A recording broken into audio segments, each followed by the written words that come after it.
3 minutes to the gentleman from Texas, Mr. Ratcliffe. Gentleman's recognized for 3 minutes. Madam Speaker, do you know who doesn't think the Democrats have presented enough testimony or evidence to impeach President Trump today? It's the Democrats. Sure, here in the House, Democrats running this inquiry have declared they've done everything needed. They have all the testimony and evidence necessary to impeach right now. But right now, down the hall, Democrats in the Senate are saying the exact opposite. They're complaining. They need more evidence and more testimony because Senate Democrats know that House Democrats have built them a house of cards impeachment. An impeachment built by the same Democrats who told America, trust us, President Trump committed treason.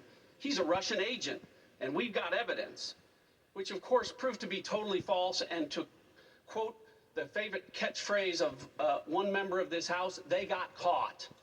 Along the way, those same Democrats said, trust us. The FISA law and court weren't abused by the Obama administration using Democratic opposition research dossier against the Trump campaign and President Trump. Again, totally false, and again, they got caught.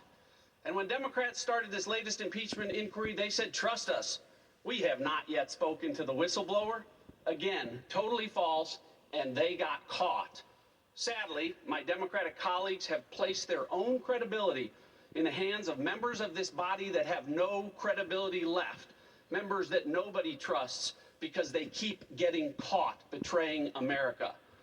But unless a bolt of courage and integrity strikes that side of the room in the next hour, history will reflect that Donald Trump is the third president to be impeached.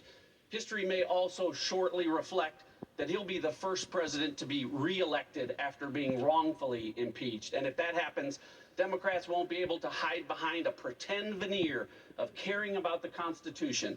History will record the Democrats' legacy as a betrayal of the Constitution because the founders meant for impeachment to be used for actions so extraordinary, so rare that it's happened 3 times in 2.5 centuries. It wasn't meant for congratulatory phone calls where there's no crime alleged, where there's no victim, and where the Democrats themselves couldn't even decide what to accuse the president of doing wrong before ending up with this embarrassment of a grab bag of abuse of power article.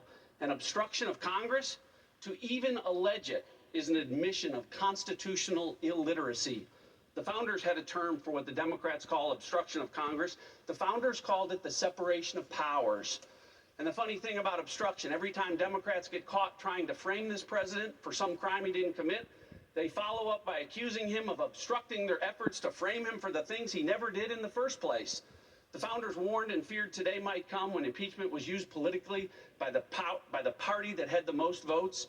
Today, Democrats are the founders' worst nightmare come true. I think most Americans are probably wishing they could impeach the Democrats. To them, I say, you can next November. I yield back. Gentleman from California.